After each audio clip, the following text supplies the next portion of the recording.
Hello, interwebs, and welcome to the Frak, this podcast. I am your futile host, Jesse Gender, and I am joined as always by... You sure you're in the right franchise? Because that sounds like a Borg reference. I mean, we're Star Trek adjacent with Ronald D. Moore, and considering the episode title is Resistance, that's where I'm going with. So. Of course, you heard Resistance and your brain immediately went, is futile. Yeah, exactly. I really should have seen that one coming. Yeah, you should have. I'm actually disappointed in you, Vera. Well, it's been so long since I saw you last. I know, it's been ages. I know, a whole 24 hours. Well, not even, given when the recording ended, more like 22. Yeah, after we had our breakdown last episode. Our breakdown? Don't you claim my breakdown, bitch. Don't you take credit for I was there. For my psyche cracking. You don't get to claim that. I mean, my psyche cracked years ago, so it's fine. I've been lost for a very, very long time. Well, do anything fun in the past 24 hours besides work? See, you could have taken the word fun out of that and it would have been just as valid a question. Have you done anything in the past 24 hours besides work? No! I slept. That's work too, I guess. It feels like it sometimes. I mean, like, saying that sleep isn't work is like saying filling up the gas tank in your car isn't driving. That's technically true, but come on. Yeah, exactly. Yeah, I haven't really done much else besides I've just been working on videos and such. So had another conversation with another actor today, which for my episode, which was a lot of fun. I enjoyed that. So good. I always forget how much I enjoy talking with actors, and every time I talk with actors, I'm like, "Ooh, this is fun. This is the stuff that I enjoy. This is my shit." So this is why you need to have me be a bigger role in something in the future, so we can actually have a conversation that's nice. Yeah. Hopefully at some point we'll see what happens. So I'm clinging to those coattails, bitch. Cling on fine. for dear life. It's fine. I'm happy with that. I do it. I've clung to others' coattails. You can do it to me. I will. I will not give you any resistance to that idea. Oh, but we're going to be talking today about the episode of Battlestar Galactica titled Resistance. Unfortunately, there is no comments today because we are recording a little bit ahead of schedule because of the fact that I will be gone for 2 weeks filming my episode in about 2 weeks as of this recording. So we will have comments from y'all next week for 3 weeks ago episodes, and then we'll get back to a regular schedule because I'll be sort of we'll skip for 2 weeks and then we'll be back to a normal schedule after that. So it'll get normal eventually. Yeah, exactly is the best way to probably put it. So anyways, let us get right into this recap then. We start off with Ty interrogating the chief. He's basically sort of insinuating that the chief is actually, you know what? Yes. We're going to hold on. I know you said no new comments. That's true insofar as we don't have a new episode to comment on, but I'm just glancing. And I'm noticing a couple that you definitely didn't read last time that I'm going to read. Okay, go for it. I'm going to read here. Only a few. So we had made reference to Mr. Sunday Movies in the Weekly Planet podcast. So we had going directly from listening to this week's episode of the Weekly Planet to listening to this one. It's always nice to hear one of my must-listen podcasts mention another one. Best episode ever. Wow, that's nice. We have I'm so amused that Jesse was so scatterbrained, because it was scattered, as to forget the name of the podcast. You two have been at this long enough. I'm surprised What the Frel didn't make an appearance during the Jumpgate era, but today's Frak This was introduced as the Jumpgate podcast. I wasn't going to mention that at all. And Vera missed the opportunity to rag on her for it. Yeah, that is your fault. So, yeah. It's not my fault you did it. Yeah, it took you 2 extra weeks to be able to even notice. I will repeat, I'm tired. And finally, prank idea. Go into a bathroom and replace the bars of soap with identical blocks of butter. That would be really good, actually. I like that idea. All right, let us get back to our recap, you bitch. Now you can do it. Yes. So Ty is interrogating the chief. He's basically insinuating that the chief is a Cylon because of his relationship. He's not insinuating. He's flat out fucking saying it after the first minute. Yes, because of his relationship with Sharon, the Cylon. He's basically saying you covered for her. Basically, Chief is like, I had no idea she was a Cylon. And the chief tries to exercise his right to remain silent, but then Ty basically says, oh, didn't you hear Cylons don't have rights? Rosalind came up with the execution method. We can shove you out an airlock. Which I kind of like is like an idea, like she set the precedent, which is, to be fair, that they can just be executed without any trial or any sort of rights. So she did, yep.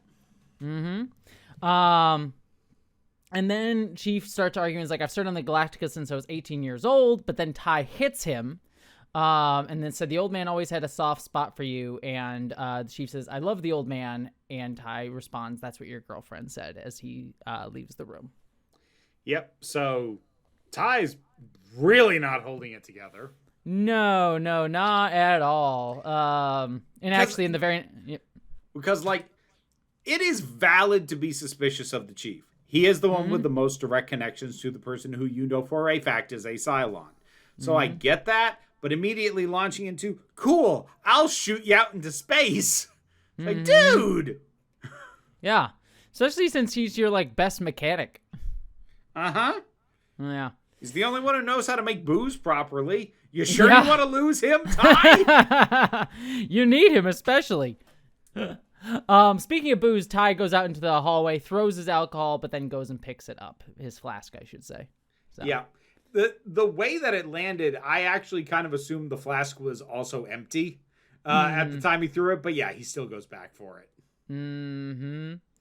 But then the chief goes into the same cell as Valerie, Sharon, and she starts being like checking. It's like, I thought you were on Cobol. Oh my gosh, are you okay? And Chief just says, don't come near me. Don't touch me. If you do, I will kill you. And of course she is upset and crying and acting very human. Yeah, she's caring for him, even though he doesn't want anything to fucking do with her. Well, then we cut over to Silent Occupied Caprica, and we meet, we don't know his name yet, but we'll meet a character named Anders. And he is talking to some other folks, and basically he's like, okay, we're going to blow away these Cylons, we're going to kill them, it looks like we're dealing with the human variety, but then we cut over, and it turns out to be Starbuck and Hilo. Yeah, and my immediate note was just, what the fuck is this? And like, look, we'll see where this goes. We'll see if this is interesting. But, like, why can the premise of there's nothing else alive here ever fucking stick to that? Nothing ever does. Every single book, movie, TV show that starts with the premise of there's nothing else alive breaks that eventually. Will nobody commit to the fucking premise? I mean, I think it is more realistic that there would be some people still alive. Like, they cover it well enough, but, you know, we've also spent an entire season with no sign of any other human, so it still kind of feels like you just ran out of ideas of what to do with them, but you don't want to get them off the planet yet, so you're throwing a bunch of new people at it. Well, get used to it. Anders sticks around for a while. I figured he would. Like, that's why I'm saying we'll see where this goes. Like, I'm annoyed on principle. I'm not annoyed in any tangible way because this character hasn't done much to annoy me. We'll actually get to something he does that annoys me in, I don't know, about 30 seconds. Oh, really? Well, we don't cut back to him for a bit. But anyways, Hilo, we got back from the opening credits. Hilo and Starbuck, if I can say words, overhear them moving in the woods, Anders and the rest. So they start prepping to prepare for an attack, essentially. So. Yep. That's all that is right there. Make sure, yeah, okay, making sure. We cut back to the Galactica, and we have Baltar getting confronted by Callie. she's basically trying to defend the chief and going after Baltar to try and defend him, being like, Ty thinks that he's a Cylon. He's going to throw him on an airlock.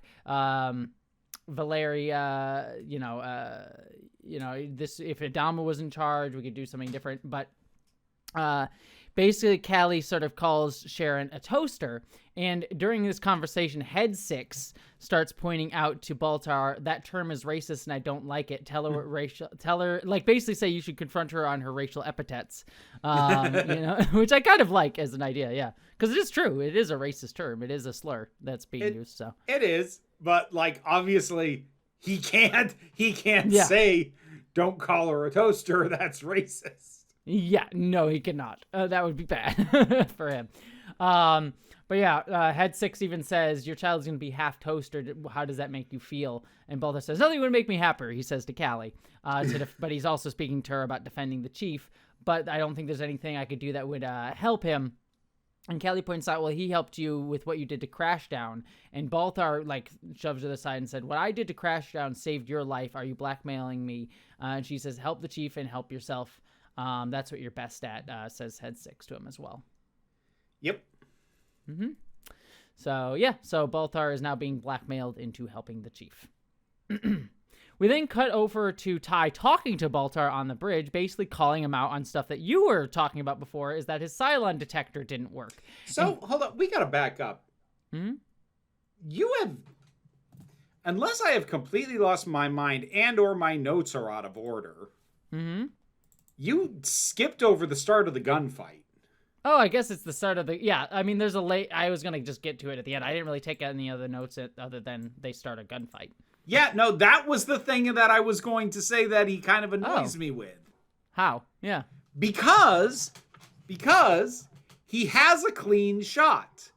He has a clean shot with the two of them out, like, looking at a map on the hood of the car, and then they hear him. I get that he doesn't know they heard him, but then they move, around to the side to get their guns out, and at that point, the car is between them and him, and that's when he starts firing his gun. He doesn't even wait for a new clean shot.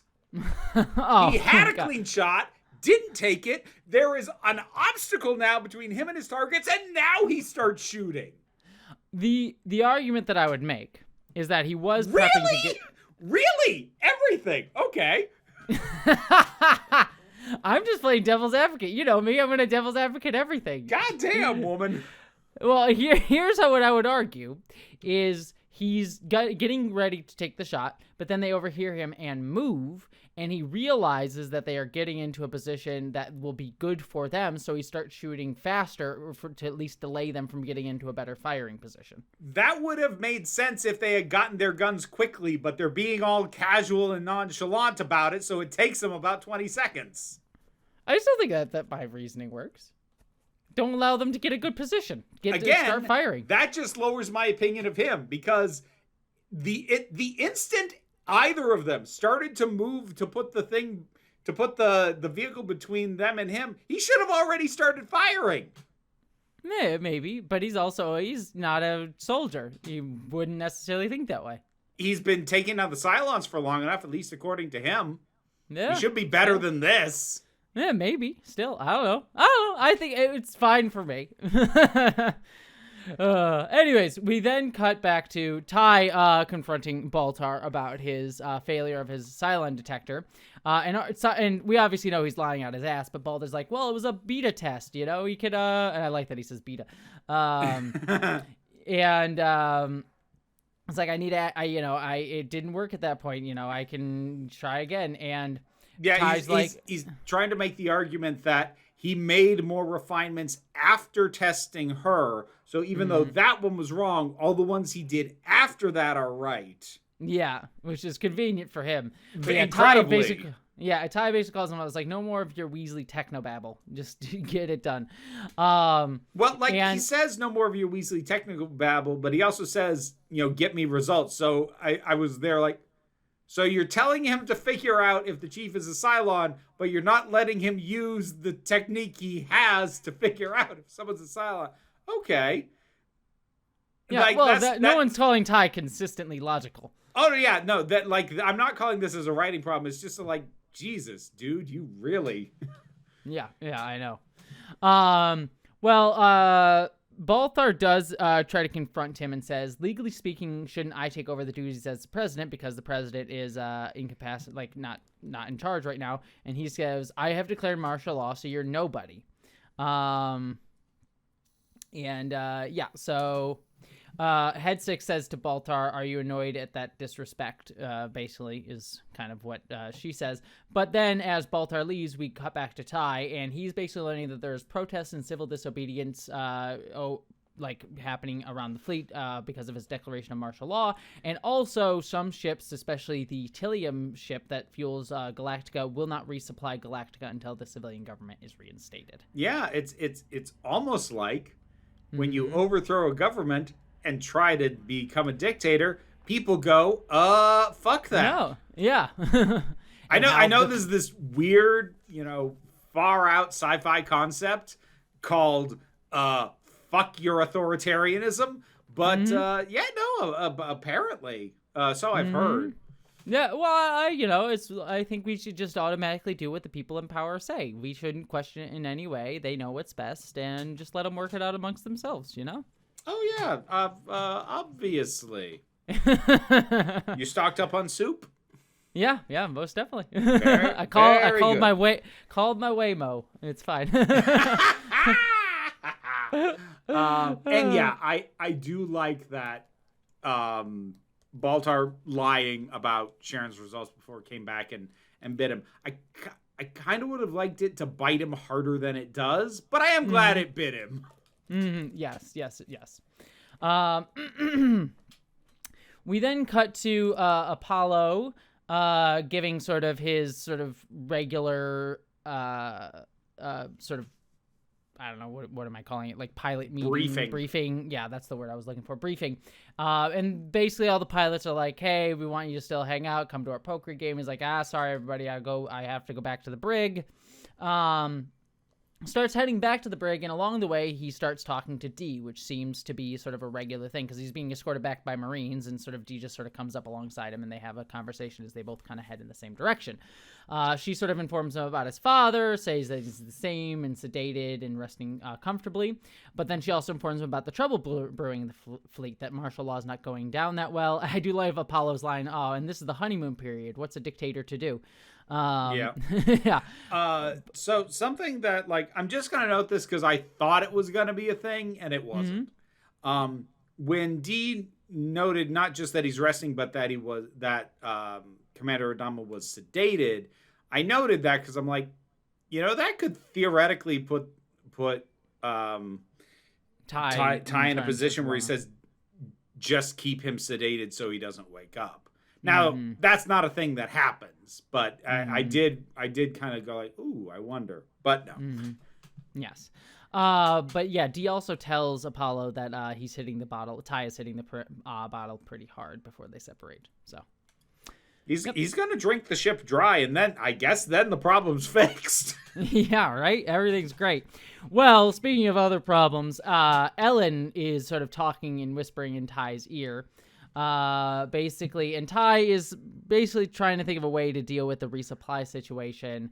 And he's basically like, well, I could call a meeting of all the captains to explain why I had to declare martial law. It might cool things down. And Ellen does the, well, yeah, that might work. You're the boss. Far be it from me, but you should, it seems a little touchy-feely to me. Let's, I think Bill wouldn't have done it that way. He would have just laid down the law. But, do what you want. They'll respect you eventually.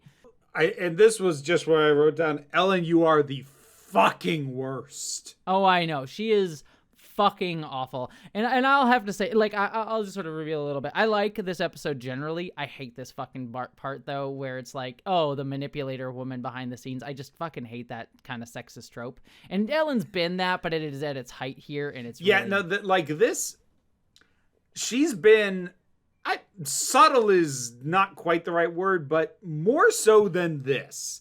She has been kind of just gently needling him in the general idea of, like, accruing power. And now she's just just pulling out the cliche playbook of this nonsense. Yeah, and Ty's playing right into it because as soon as she says all that, Ty immediately like picks up the phone and says, tell the ships that resupply operations are not optional and failure to resupply us will result in stern measures. Like he immediately goes to like the I'm not going to let anyone question my masculinity sort of bullshit.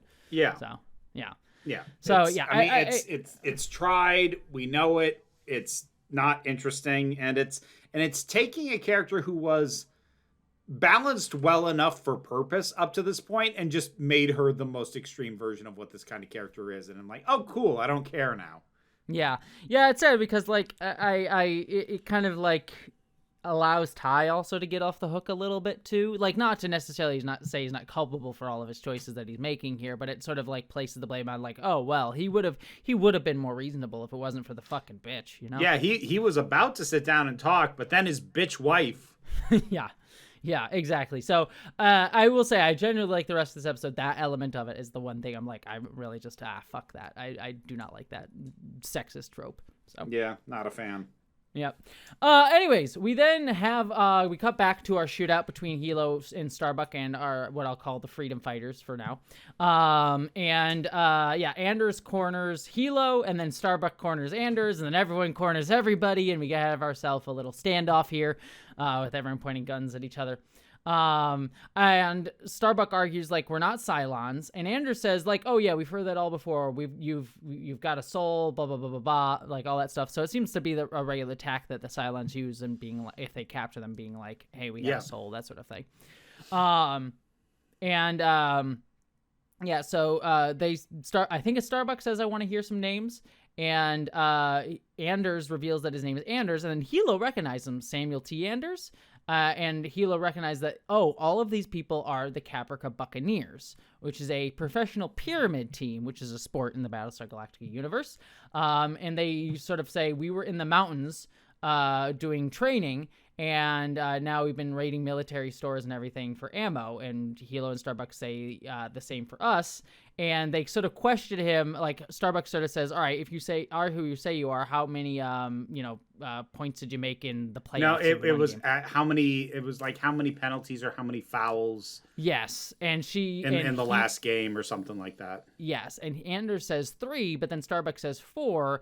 And he goes, no, 3. The last one was called back on playback. And Hilo says, no, he's right. I lost money on that game. And so they all choose to lower their weapons.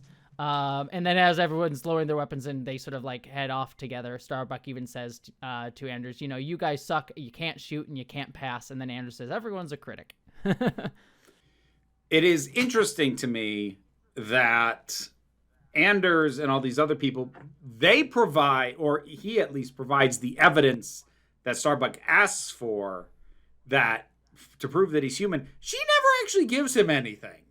Yeah, no, not at all. So, yeah, it is kind of interesting. I would chalk that up to he's inexperienced to a degree. So, yeah. Just kind of glossing over that. I'm gonna be kind of curious to see where we go because I remember really liking Anders as a character when I was a kid. We'll see if that holds up. And so far so good. I don't have any problems with him, but I remember liking Anders. So yeah, he's fine. All right, next scene, we have our good old guard friend in the Rosalind's sort of cell block, gives Rosalind her meds and also some licorice. And Adama she offers Lee, some Kamala and licorice. And he's like, I said, I never liked licorice.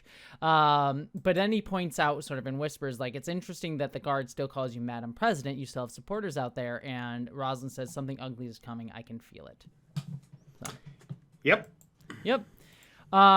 We then also go back to Ty on the bridge, and he learns that there's now even more ships refusing supplies, even giving them coffee. And Ty basically says, send the Marines send Raptors and armed boarding parties for every ship that is refusing resupply.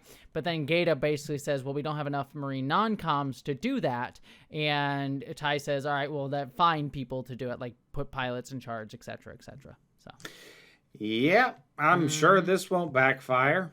No, not at all, because immediately we cut over to one of those ships, the Gideon, where we see a riot is going on with people throwing stuff at the military, people calling in Waymos and setting them on fire, that sort of stuff going down, and things unfortunately get violent, where people were throwing things at the guard. Someone gets trigger happy because they are not prepared for it, and people get shot and killed.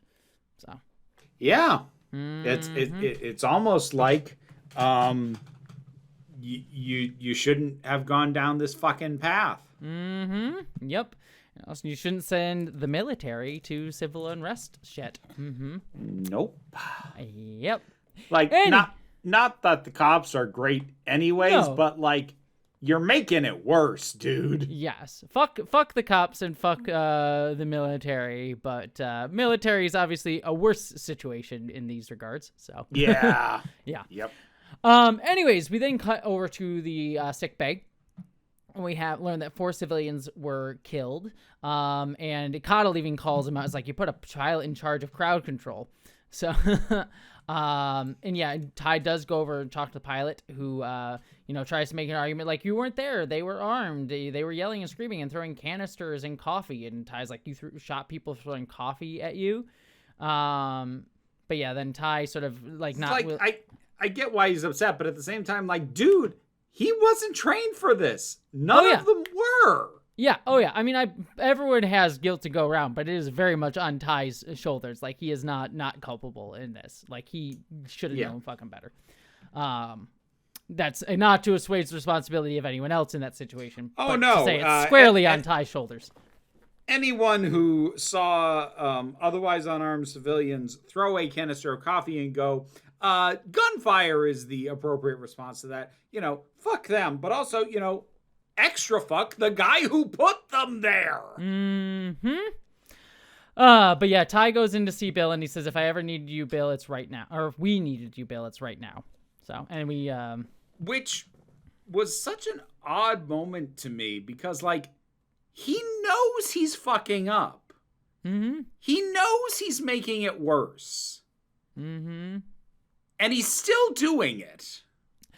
I can buy it, because it's one of those, like, you can, it even kind of relates to his alcoholism to a degree, and it's like, you can recognize that it's a problem, and yet you still kind of go down the path because it's like the immediate response that you have. You know what I mean? So I can very much buy it. The thing is, that works with some of what he's doing. I don't feel like that blankets all of it, though. Well, I think even in this case, too, even if he realizes, like, okay, I shouldn't have sent those people into, even if it's just, like, relating to this, you know what I mean? Like, I shouldn't have sent, like, people who weren't prepared into that situation, but it's not necessarily going to change his tact on everything else, you know? And he's also kind of pot invested at this point of, like, I declared martial law. I got to keep going down that path, you know what I mean? Anyways, we then hear Roslyn, has heard about the shooting of unarmed civilians, and she basically, like, calls what's gonna happen. It's like the people are gonna start splintering, and there's gonna be less unity in the fleet, and the ships will start splintering off from each other, and then the Silence will be able to pick us off one at a time. So she can foresee what's coming of all of this, and she's like, you don't have to be a psychic to see what's happening here. So. No, you don't. I don't know. I just felt the need to say that because you said foresee, which made it sound like all ooh prophecy. No. It's just like she's politically astute is basically what is the point there. But anyways, she's like, I've got to get out of here now. And Lee says, I'm with you on that. And she said, I'm glad you said that. I want to take Billy and Alicia, the priest. Alicia, the priest, excuse me, is her name. And they basically come up with plans. Priesty McPriest. Yeah, Priesty McPriest. And Lee says, I can get us a raptor, but I'll need clearance. Rosalind says she can get that, but then we'll need a place to hide. And Lee says, I have an idea of where to hide, but you're not going to like it.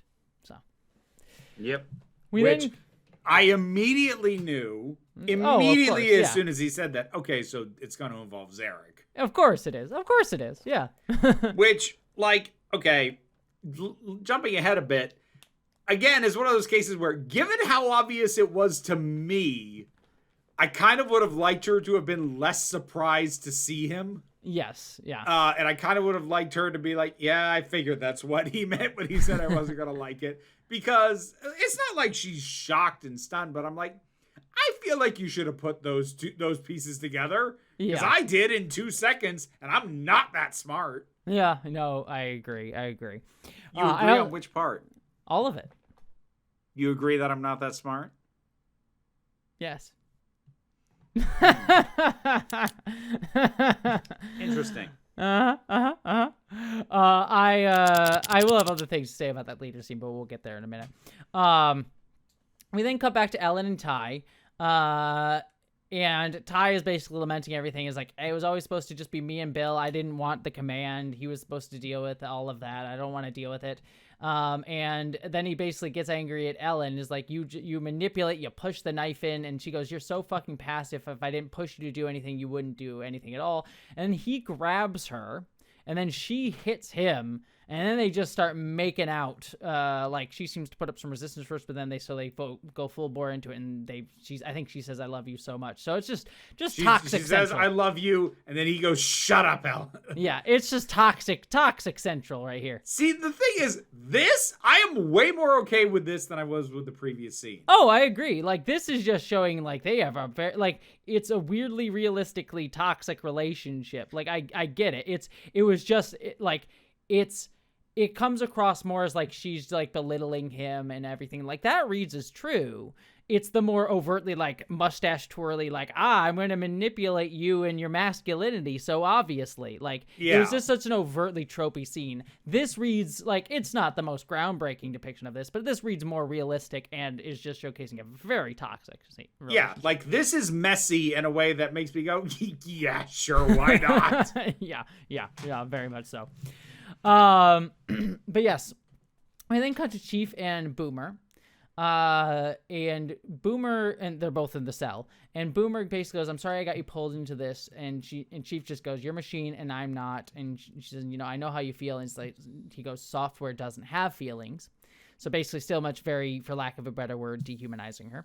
But then Baltar comes in, tells all the guards to go out, says, "I'd like some privacy." And he says, "I'm here to determine if you're a Cylon or not." And Boomer even calls out, "Well, your machine failed on me." And he injects the Chief with some medication. He says the test works just fine. And the Chief then gets knocked out. And he reveals to Boomer, "I lied for my own purposes about your test. The Chief is dying, and I'm going to let him die unless you tell me how many Cylons are left in the fleet." And he's like, "You may not know it now, but you buried down deep in your subconscious, you know, and he will die if you don't tell me." And like, basically she's freaking out. She clearly cares for the Chief and doesn't want him to die. And Baltar keeps pressing 10, 9, 8, 7, like he starts counting down, and she says 8. There are 8. And then Baltar saves the Chief, and Sharon just holds him crying as he wakes up. So, couple of things. Mm-hmm. First, like, I'm taking the 8 as accurate, and I am taking it to mean, now whether Baltar interprets it as this or not, I don't know, but I am taking it to mean how many models are scattered among the fleet, which would account for basically all the ones we haven't seen so far, because we know there's 12 and we've seen 4.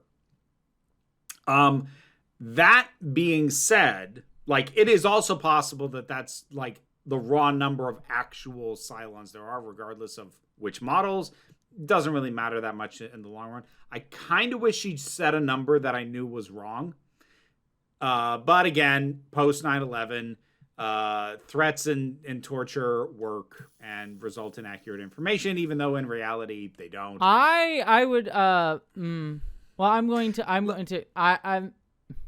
I understand that this isn't a one-to-one with the quote-unquote enhanced interrogation techniques used. That's partially because, like, because of what her deal is, she is legitimately trying to reach into her subconscious, and so, like, it's not quite the same thing. Well, I'd also push back on your reading that you're taking it as correct. But you also have no reason to believe it's true either. Well, okay, let me put it this way. If this show has the balls to have her told him bad intel based off this technique, I will applaud it. I have no expectation of that. Just if for no other reason than just because of when it was made. I would be shocked. I would be pleasantly shocked, but I would be shocked. Okay, well, I hope you enjoy dopamine then later. The other thing, I was a little surprised that Baltar had to actually like do a second injection and save the chief. I thought he was lying too. I expected that to be a bluff, that he just like gave him a little like a little sleepy time injection or something. That as soon as Sharon like gave him an Ebery and she like save him, and I thought he was gonna go like, yeah, no, he's fine. He was always gonna be fine, but like, no, he has to actually give him a second injection so he doesn't die. And I was kind of like, oh shit, the fuck, dude. I mean, he probably could have gotten away with it too. He could have just said, well, while I wasn't looking, she attacked me and like tried to kill the chief. Maybe he knew something or whatever. Like he could have bullshitted his way out of that situation. Oh yeah, so it's doable. Easily. Yeah. But yeah, no, it's it's interesting that and the other thing too, just to point out, just to talk about it, because I think it's the underlying thing that the scene's trying to get at. Like Sharon is clearly like traumatized in some way. Whether or not you believe that she is up to you, and how much you personify the Cylons. But what seems to me to be the case is that the sleeper cell personality is absolutely traumatized. Like I believe that. I don't yet know how much value to ascribe that aspect of her when considering her as a whole. Like that, I don't know, but I do honestly believe that this aspect of her is traumatized as fuck. Yes, very much so. So worth pointing out there, because I think that's kind of the underlying question here is like, is she legitimately human or not? Is the continual question that like the chief is very much saying like, oh, you're a machine, you're software, but she's clearly got some emotional connection to him still. Yeah. Which that goes beyond just the programming aspect of like, that goes less the programming, goes beyond just the needed to use him to get access to the ship sort of thing. Yep. And I will try as the show goes on to not go down the rabbit hole of like, oh great, let's define human experience by the emotional responses and pretend that neurodivergence isn't a fucking thing. I will try not to go down that rabbit hole, because I know that probably was not much in the conversation at the time, so I just need to swallow that one. Yeah, I agree. I agree on that front, but yes, I think that is fair enough. I just had to say it the one time, and I'll move on. Yeah, no, absolutely worth saying. I don't disagree in the slightest. Well, back over to the Anders freedom fighters. They arrive at a high school that they say that the Toasters don't patrol this area. Can I say Toasters? Am I being You're racist? canceled now. Can I say that word? Is that okay? Not with a hard R. No, you can't. But anyways, yes, they are at a place that the Cylons don't patrol. And he basically says, we had almost 100 of people, mostly survivalists and hikers, but now we have 53 because they hit us a little bit a while ago when we raided an armory, excuse me. And yeah, so they have enough anti-red meds for 3 months and stuff. And yes, Starbuck sort of like says like, okay, we can use this it'll be better for us if we want to get the Frak off this planet to have these people. Yeah, 53 is not an army, but it's better odds. Exactly. We then cut over to Rosalind going to talk to Doc Cottle, and she like they're kind of while she's getting her medicine, she says to him, it's under the guise of like a checkup. Exactly. Because like the Marines are right there, but she like asks for privacy and pulls the curtains. Yes. And she says, I need your help. It's going to be illegal, dangerous, and violate your oath of office. And Cottle just goes, you're a lousy salesman. Yeah. I love Cottle. He's great. Yeah, I like him too. We also see a quick scene of Billy talking to our good friend, the guard, and saying that the president has a special request for him. We then have D have Ty do the sort of like stereotypical Radar O'Reilly MASH thing and have Ty sign some things, without him looking. He's like, here, just some things for you to sign. And he does at one point look at it and be like, why are we closing down Causeway B? And she gives some excuse like, oh, there's been pressure drops in there. We need to close it to fix it. Yeah, says, it was damaged when the Cylons were on board. And yeah. And he says, get it fixed, and D breathes a sigh of relief sort of that he didn't question too much further. So. Yep. So she's in on this, but then we get a quick scene while Dee is in the bathroom, and Gaeta comes up to her, and he's sort of under the just kind of like casually trying to like just like not draw attention to the conversation. He says, look, things have been pretty fracked up these days, but if people are upset, they should go through the proper channels. I've been noticing a bunch of off-log calls. Do you know anything about that? And D says, oh, nope, they're definitely against regs. And he's like, that's right. So basically he knows D's been doing some sort of off-log calls, and not turning her in on it, but basically saying, hey, you should be careful. I'm aware. So like other people might be. Exactly. So, yep. We then cut over to, Lee going to see Adama, who is still knocked out. And he says, this isn't about you and me. I just wanted to say goodbye, Dad. And he leaves the room. And as they leave, Adama's hand twitches. So it's like the end credit scenes of a movie where the passed out person like, he's about to wake up. Oh. We then cut to you see the hand movement just start, and then smash cut to credits directed by Michael Bay. Yep, exactly. Well, we have Dee going to talk to Apollo in their usual sort of like hallway chat while he's being brought to the brig, so the guards don't like see it as anything unusual, but they do kind of have a whispered chat. Which he's like, can't chit chat today, but it's like, all right, Viper pilot, it's ready. And tell the guard to make it look good, that sort of thing, and all of that. But then the guards go into I jumped ahead a little bit. The guard in Rosalind's cell, some sort of military guys come in. The guard says to them, make it look good, but not too good. So they punch him in the face to make it look like he's been knocked out. And they wake up Rosalind and take her out, and they basically start sneaking her through the ship. But as they do so, they run into a private on guard duty. All right, hold up. I just want to know that, it may not be meant this way, and maybe he moved a little after he went down, but it looked to me that when the guard in the cell was like, make it good but not too good, he takes the hit, he just drops. So yeah. It kind of felt like he was like, okay, you don't have to properly knock me out. Boom. Yeah. And then he's just on the floor. And he's just done. It's like, wow, cold.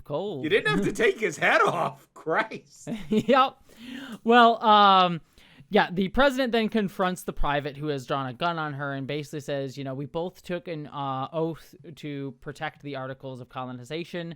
My duty won't let me stand here. You can either stand aside or shoot me. You decide where your duty lies. After a little bit of a tense moment, the president steps forward. The private tries to sort of talk her down, but then, the president just moves her gun out of the way and the private lets her pass. So. Yeah, which I think just barely works. Mm-hmm.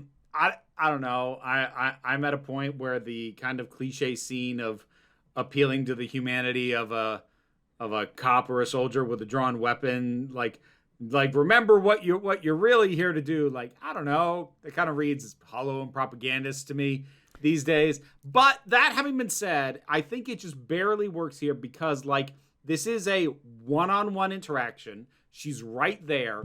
This private knows who she is. Mm-hmm.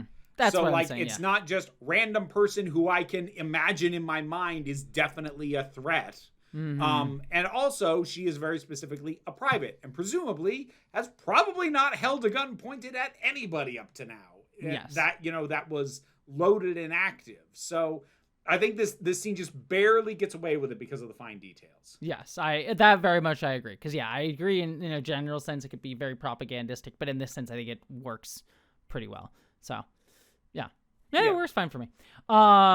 Anyways, we then cut to them getting to the Raptor. Apollo is there, and Aloja, the priest, is there. Billy is there, but as they go on the ship, Billy specifically says that he is not going to get on the ship with you because it's going to divide the fleet, and it might cause an insurgency against Adama, possibly, or at worst, a civil war, and that's a line I won't cross. So President Rosin says, I wish you well. And I just wrote, pussy. See, my thought is okay, what the fuck are you gonna do then? Yeah, I didn't understand this really.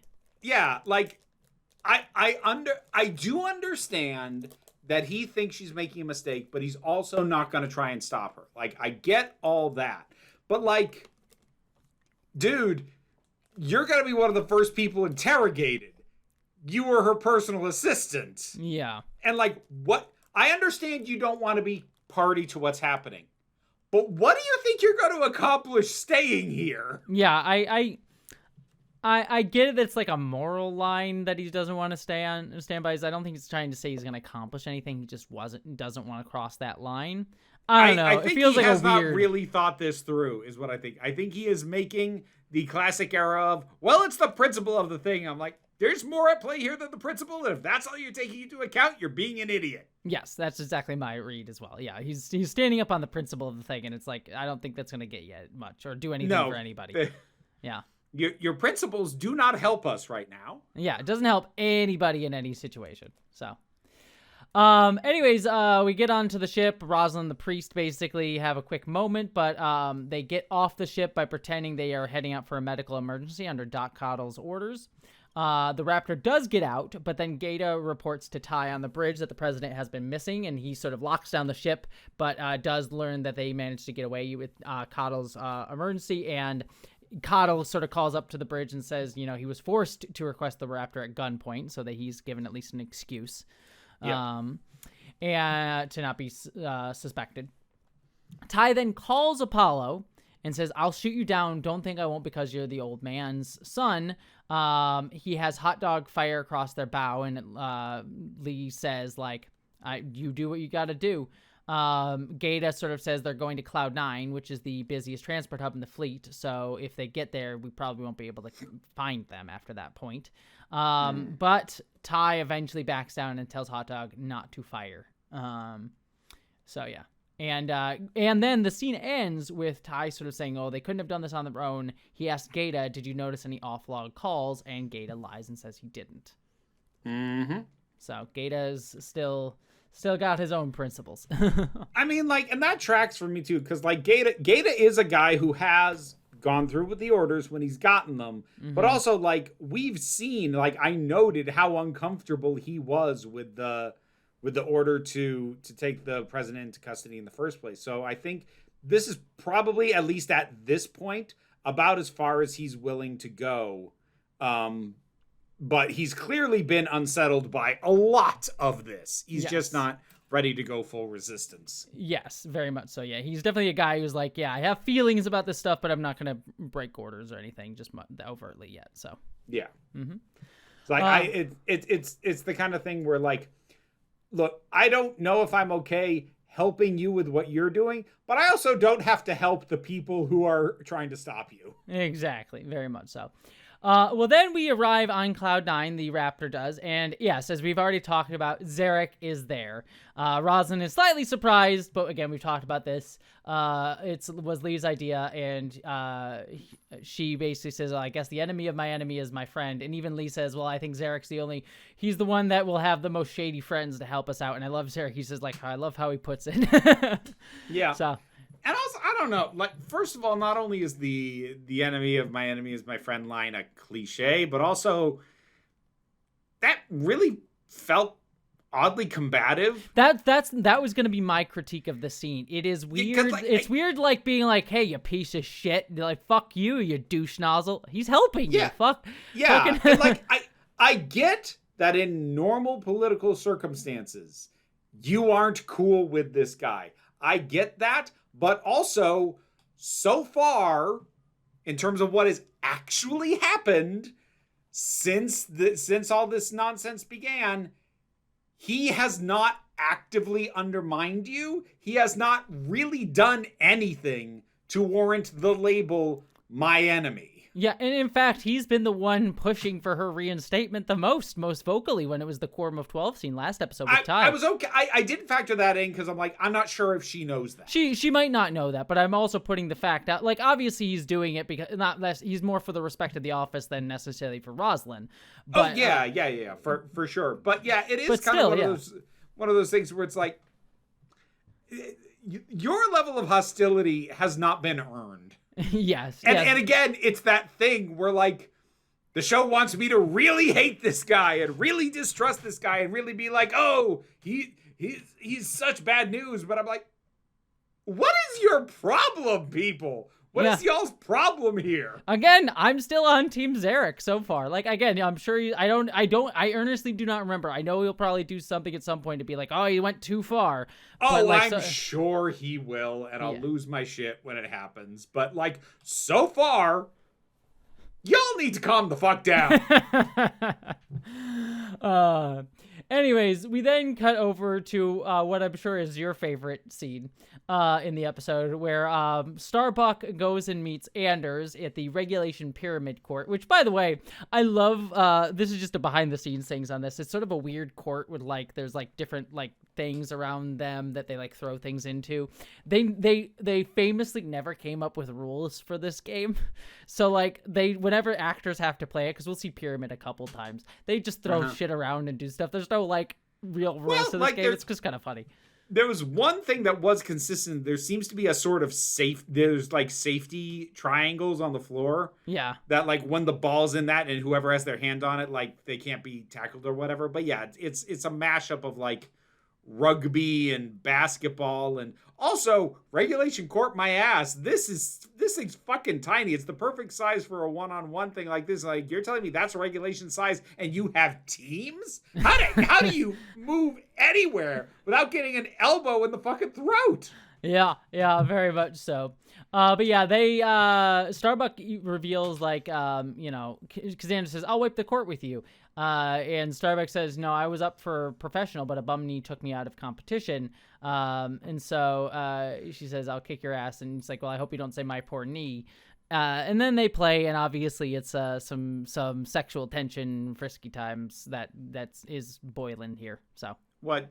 It's fine. Whatever, dude. Yeah, it's fine. But yeah, first there's definitely some sexual tension simmering.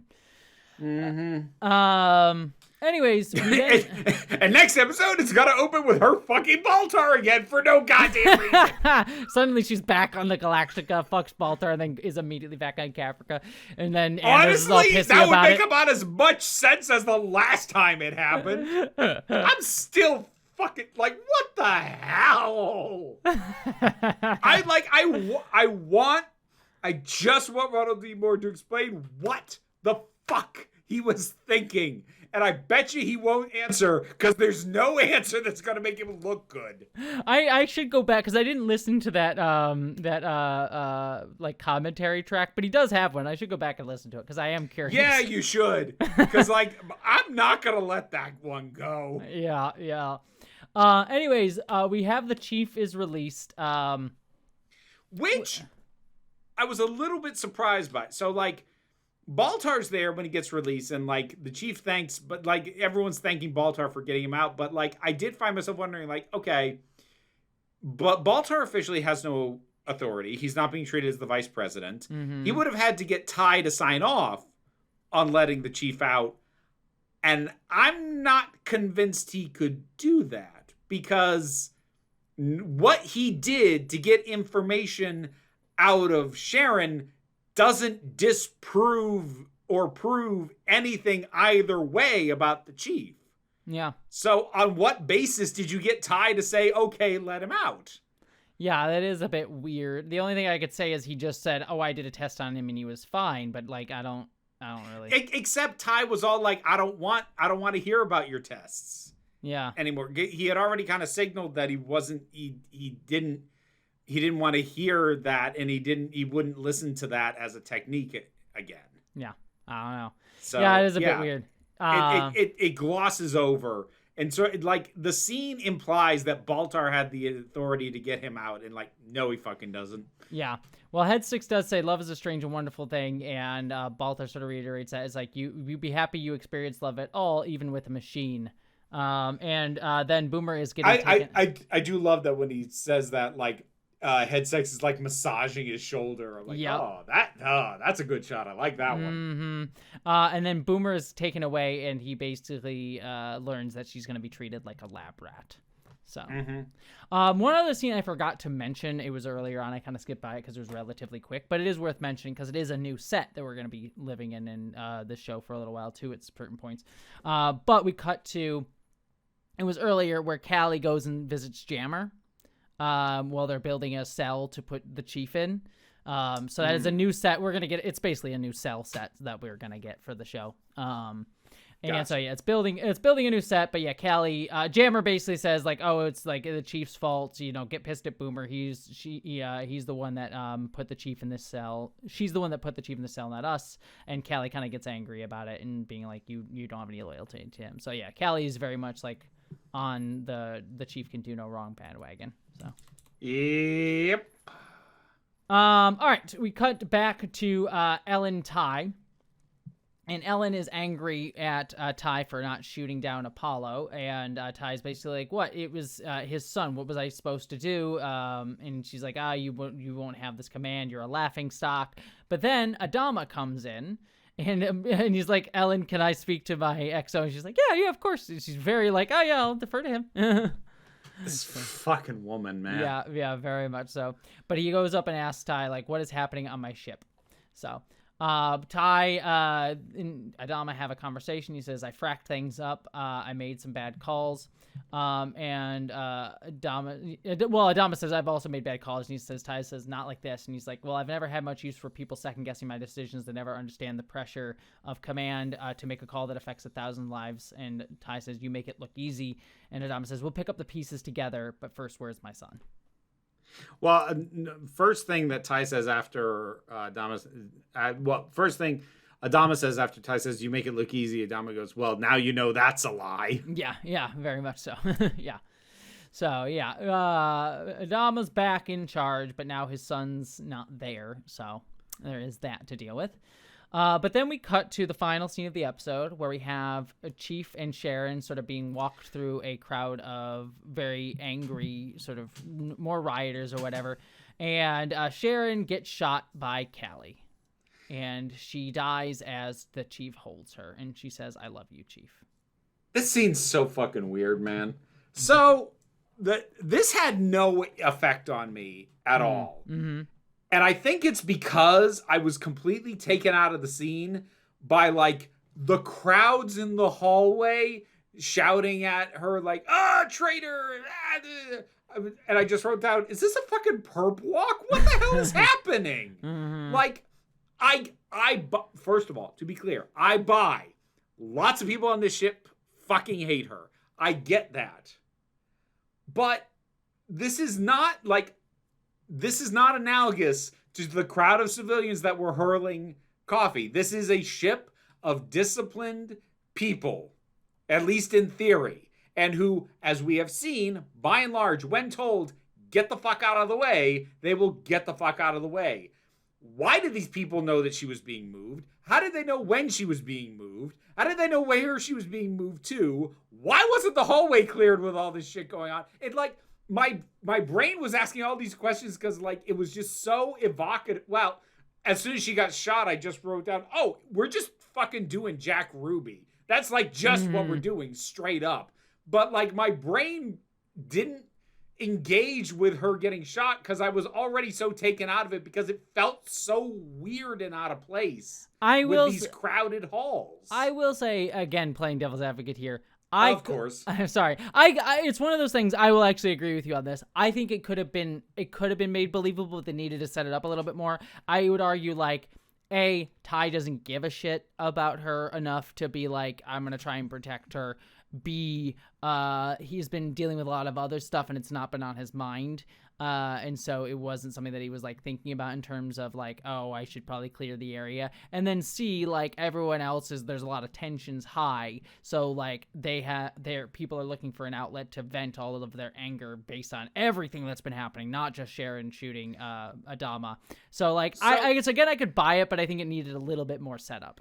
You know what all it needed literally was 5 seconds of somebody spotting her being moved and going like, hey, she's being moved, and then the crowd amasses. It's the fact that they were already there. Yeah. That was the part that I was like, what the fuck is happening? Did they announce it? Yeah. Yeah. Like, what was there a public declaration? We are moving the Cylon spy at 0700 hours from this corridor to this corridor. Please be sure to reserve your spaces. And don't bring a gun, Yeah. Yeah. It's the fact that they were already there. Yeah. Yeah, very much. So yeah, question remains: will we see Sharon again or not? Is she able to download or not? So I won't spoil. I mean, as a practical matter, we have no idea how close the nearest Cylon ship is either way. So like, maybe she got a clean download, maybe she didn't. My gut instinct is that for the sake of drama, yeah, this is all gonna come back. I won't say. Who knows? I don't know a TV writer worth their salt who would pass up the chance for all the juicy drama of already having a built-in mechanism to bring back the dead loved one. It's like many a writer will show some restraint when there isn't already a mechanism for that. But there is a mechanism for that. So like, there's no fucking way this doesn't happen. There's no fucking way. Fair enough. Well, I'm not going to do a spoiler minute. So do you want to talk about the episode as a whole? What do you think? It was pretty good. Hmm.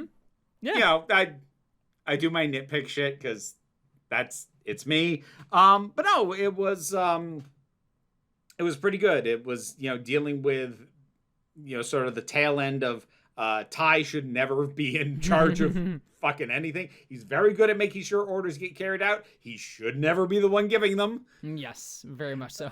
Yeah. You know, wrapping that up, I currently have basically no opinion on what's going on in Caprica because I don't know where this is going. Like, what has happened so far with the introduction of these people, my little nitpick rant asides, you know, I don't, right? Their introduction is very neutral. I'm like, okay, I will see where this goes. Mm-hmm. So I currently have an aggressive non-opinion about that introduction because it is going to be entirely dependent on what comes out of it. As an event in and of itself, it is definitely neutral. Now, as far as Rosalind and the rest of them going off, I will be really curious to see if she tries to govern, if she tries to like form a coalition basically while in hiding. That would be really interesting. And I hope that more emphasis will be put on the clash of, you know, attempting to hold on to the remnants of democracy. Will get more emphasis than just, oh, they better be on the move. They have to be in hiding. Oh, what if they get found? Like, I don't care. Like, she's in hiding. That fact in and of itself, that's the extent to which I'm interested in. I want to see how that leads to the political complications. And I just hope there isn't too much emphasis on like, oh, they're hunting her down and she has to run again. I'm like, Jesus fucking Christ. Now it's just the fugitive. Like, no, I don't need that. Mm-hmm. Well, we'll see, because obviously there's still some simmering tension between her and Adama, so. Just a touch. Although I would think at this point, it might be a little bit worse between her and Ty, because at least... Oh, I think so, yeah. At least Adama, will see what he does, but he at least theoretically could go, okay, this got out of hand, let's back up a fucking second. Whereas Ty seemed physically incapable of that thought. Yes, I agree. Yeah, I agree with you there. That's all I'll say, because yeah, I kind of know where it will eventually go.